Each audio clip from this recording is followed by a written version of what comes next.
Bismillahirrahmanirrahim. Good evening. You're watching the news from the Sultanate of Oman television. First, the headlines. In an operation first of its kind, a medical team at Sultan Qaboos University Hospital succeeds in planting an artificial heart for a male patient. Washington confirms that it will not support a draft decision at the UN Security Council demanding an end of Israeli occupation of Palestinian lands.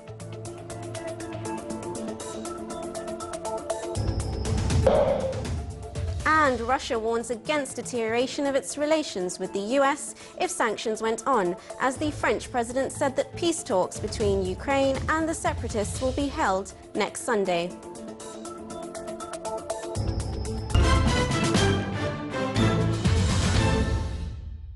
Those were the headlines, and now for the news in detail.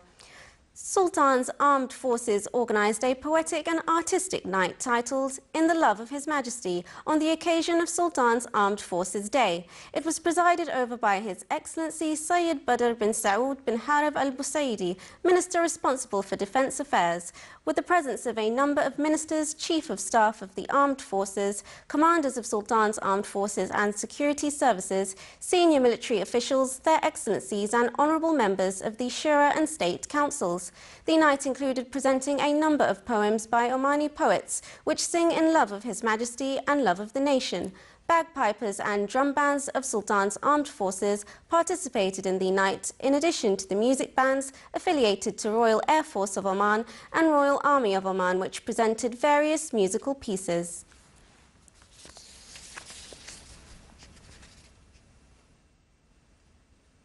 An Omani medical team from the surgery department in Sultan Qaboos University Hospital succeeded for the first time in the Sultanate in planting an artificial heart for a male patient suffering from cardiac problems. The Omani team supervised the transplant operation procedures, prevention and protecting the patient from potential complications to ensure the patient's response for the treatment allocated to him. The medical team, which was headed by Dr. Hilal bin Ali al-Sabti in cooperation with integrated cadres and specialized technical staff, conducted this difficult operation on the 24-year-old patient in Sultan Qaboos University Hospital, who was suffering from nose pains for many months.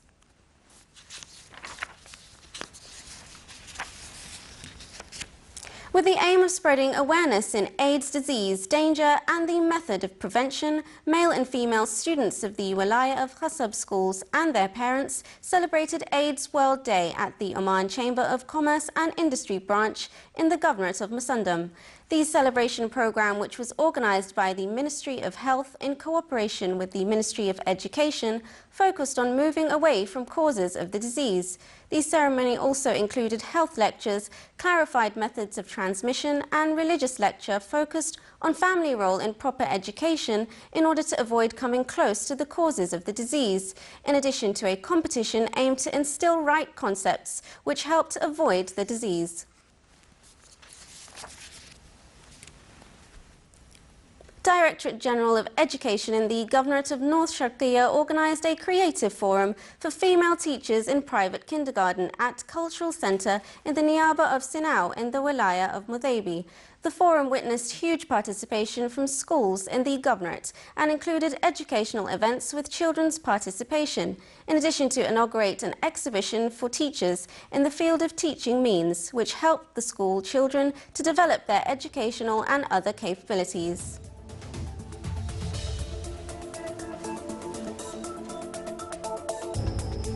Still to come in our news bulletin.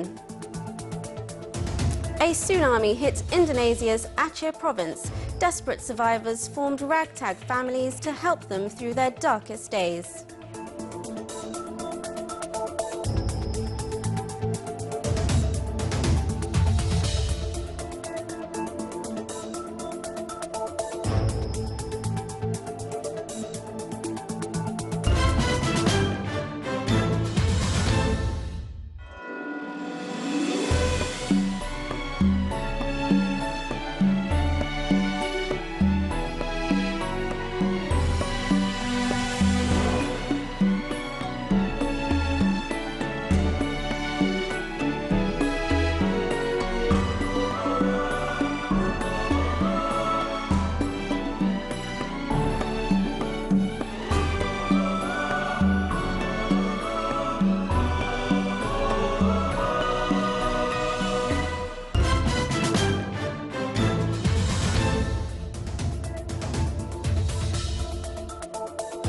Welcome back to the news from the Sultanate of Oman television.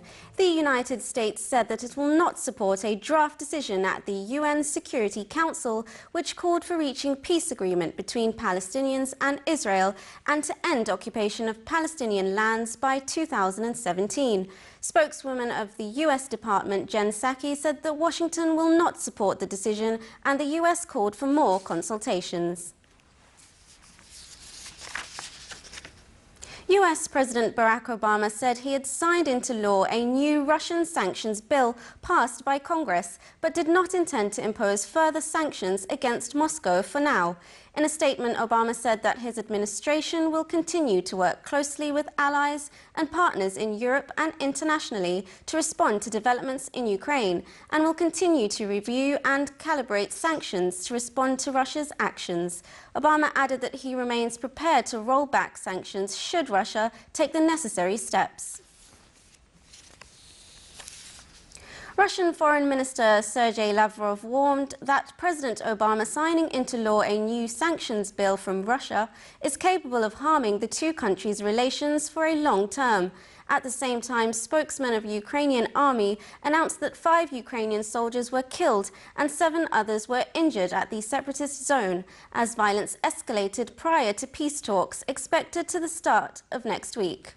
French President François Hollande said there was no immediate need to raise the level of sanctions imposed on Russia by the European Union for its role in the conflict in Ukraine. Speaking as a summit of European leaders drew to a close in Brussels, Hollande told reporters Russia is currently engaging in the process. Hollande said efforts by France and Germany had ensured progress in relations between Russia and Ukraine. The contact group includes senior representatives from Ukraine and Russia and is overseen by the Organization for Security and Cooperation in Europe.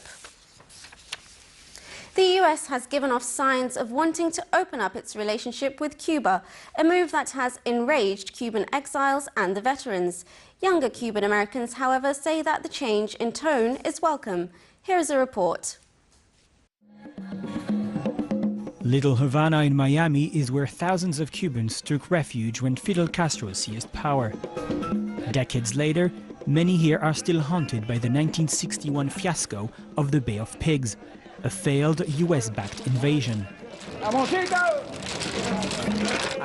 Ramon Conte was among the Cuban troops who tried to regain control of the island, with help from the CIA.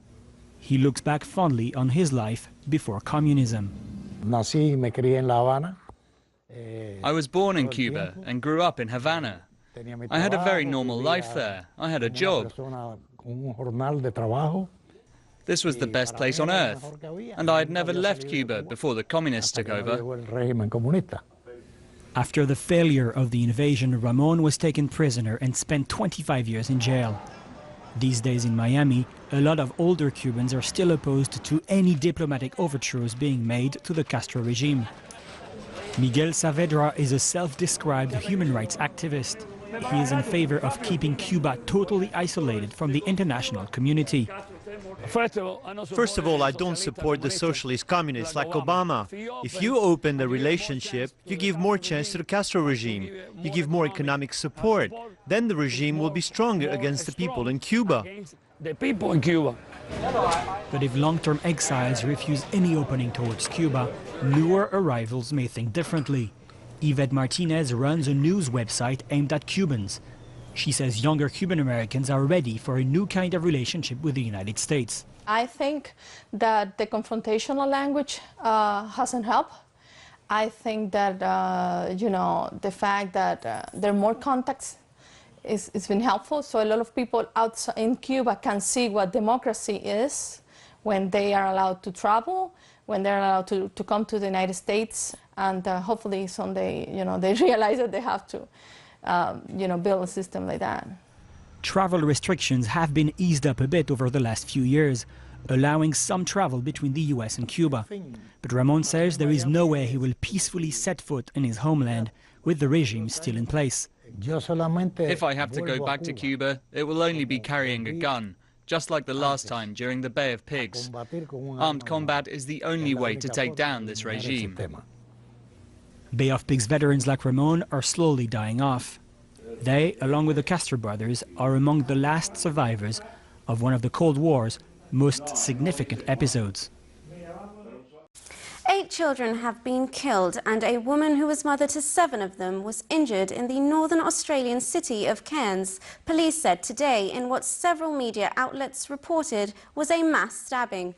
Queensland State Police said in a statement they were called to a house in the Cairns suburb of Manoora just before midday after reports of a woman with serious injuries on the premises. They found the bodies of the children aged between 18 months and 15 years when they were examining the location. Detective Inspector Bruno Asnikar said police believed the woman was the mother of 7 of the children. The woman, aged 34, was receiving treatment for her injuries, police said, and was assisting them with their investigation.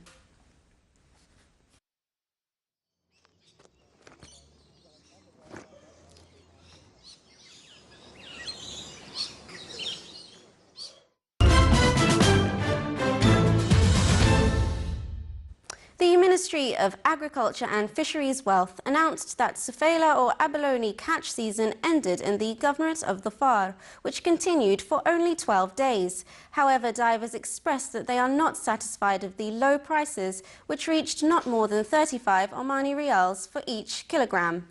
Merchants indicated that oversupply of the farmed abalone in the importing countries was the main reason of the low prices. The ministry continued its role in spreading awareness on the abalone season. It also helped the divers and merchants in managing, storing and preserving Safela, as well as open new markets in cooperation with the Public Authority for Investment, Promotion and Export Development.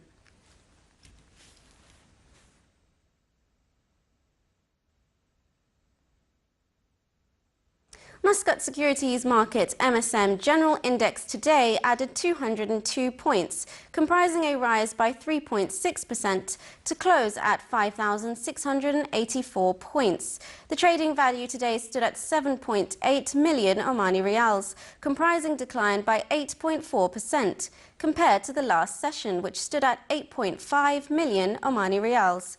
The report released by MSM pointed out that the market value rose by 3.3% to reach about 13.7 billion Omani Rials. The report added that the value of shares bought by non-Omani investors reached 2,459,000 Omani Rials, comprising 31.4%.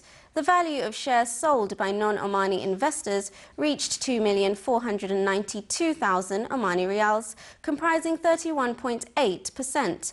The net non-Omani investment declined by 0.4% to 33,000 Omani Rials. The Asian tsunami killed too many people when it engulfed Indonesia's Aceh province, but desperate survivors formed ragtag families to help them through their darkest days, and many are still together a decade on from the disaster. More details in the following report. A painful memory. Muhammad was swallowed by the 2004 tsunami while trying to escape the giant waves as they rushed through the streets of Indonesia's Banda Aceh. He woke up in a makeshift morgue. I looked around and there were dead bodies everywhere. A few years later, Muhammad married Yuliani. She herself had lost her husband and son to the tsunami.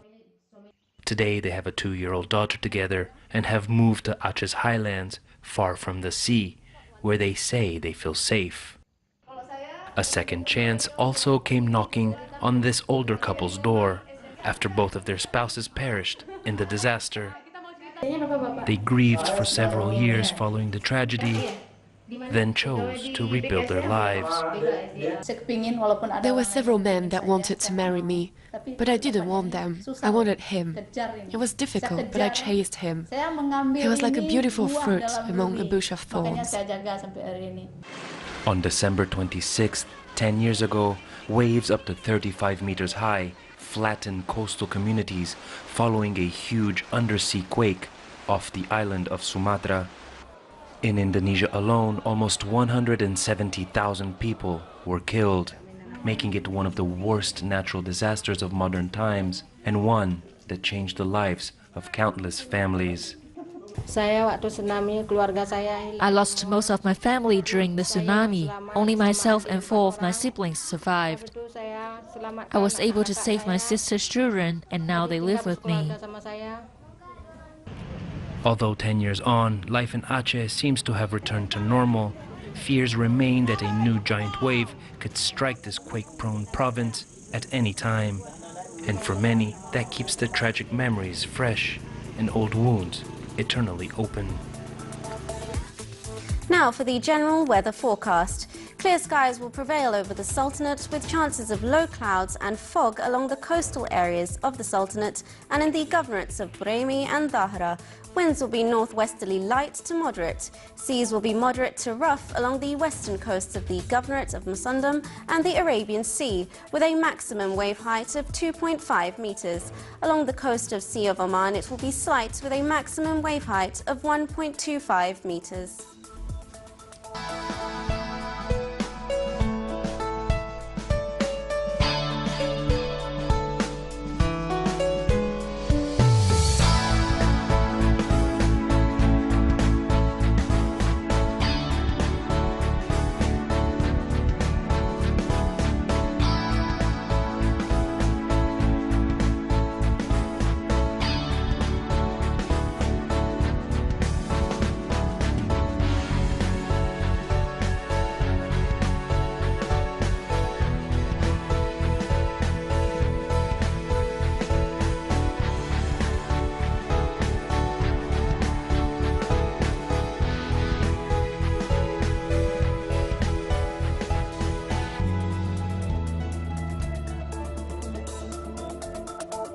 This is the Sultanate of Oman television. Before we end tonight's bulletin, here are the main points once again.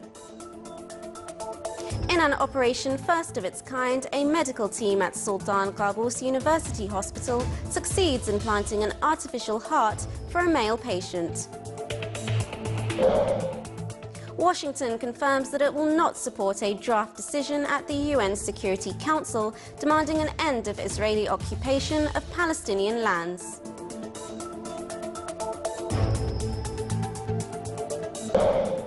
And Russia warns against deterioration of its relations with the US if sanctions went on, as the French president said that peace talks between Ukraine and the separatists will be held next Sunday. With that, we come to the end of tonight's news bulletin. From all of us here at the newsroom and the studios, it's good night.